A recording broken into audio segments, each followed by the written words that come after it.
السلام علیکم۔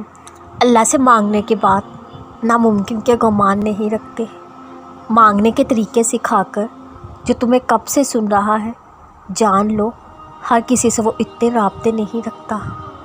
قبولیت کی سحر بھی تب بے حد نزدیک ہوتی ہے جب قبول کا یقین دل میں ڈال دیا جاتا ہے اور یقین کے راستوں سے واپس نہیں پلٹتے، کیونکہ یہ سیدھا وہاں جاتے ہیں جہاں اللہ کا کون صداؤں کے انتظار میں ہوتا ہے۔ دل کو جب اللہ کی رضا پر راضی کر لیا جائے تب اپنی رضا کے کھو جانے کا خوف نہیں رکھتے۔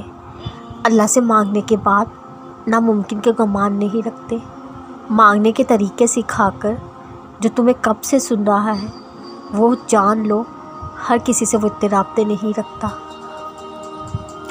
آج اگر کچھ نظر نہیں آ رہا، کچھ مل نہیں پا رہا تو صبر کرو، بہترین وقت پر سب مل جائے گا۔ تمہاری زندگی کی خزاں بہار میں بدل جائے گی، اجالوں کو تمہاری طرف آنے کا راستہ مل جائے گا۔ اللہ واقف ہے تمہارے دکھی دل سے، یہ نمی چھپاتی آنکھوں سے۔ ان قریب تمہارے دل کو خوشیوں کا ٹھکانہ مل جائے گا۔ آنکھیں بند کر لو اور کہو سب اچھا ہو جائے گا۔ ان قریب تمہارا اللہ غیب سے راستے بنائے گا۔ ہمت مت ہارنا، تمہاری منزل بہت قریب ہے۔ ہو سکتا ہے یہ تمہاری آخری دعا ہو، اس کے بعد ہر منزل بدل جائے گا انشاءاللہ۔ اللہ تمہاری محبت کبھی قضا نہیں ہونے دیتا۔ جب تم اس کی محبت کو اول رکھتے ہو، جب تم اس پر توکل رکھتے ہو، وہ کبھی اس توکل کا مان نہیں توڑتا۔ ہاں، وہ جانتا ہے کہ اس کے لیے صبر کرنا کتنا مشکل ہو رہا ہے، پر جو تمہارے لیے سوچ رہا ہے تمہارا یہ صبر اس کے سامنے بہت معمولی ہے، کیونکہ وہ امتحان انہی سے لیتا ہے جو اسے پیارے ہوتے ہیں، جن پر اسے مان ہوتا ہے۔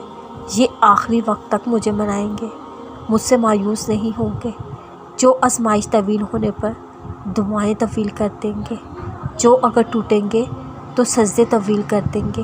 صبر دعائیں کرنے والے اللہ کو بہت پیارے ہوتے ہیں۔ اگر وہ آزماتا ہے تو یقین رکھنے والوں کے لیے مدد بھی بھیجتا ہے، صبر کرنے والوں کے لیے صلہ بھی تیار رکھتا ہے۔ توکل رکھو، کیونکہ اللہ کے موت سے توکل رکھنے والوں کے لیے ہے، تمہارے لیے ہے۔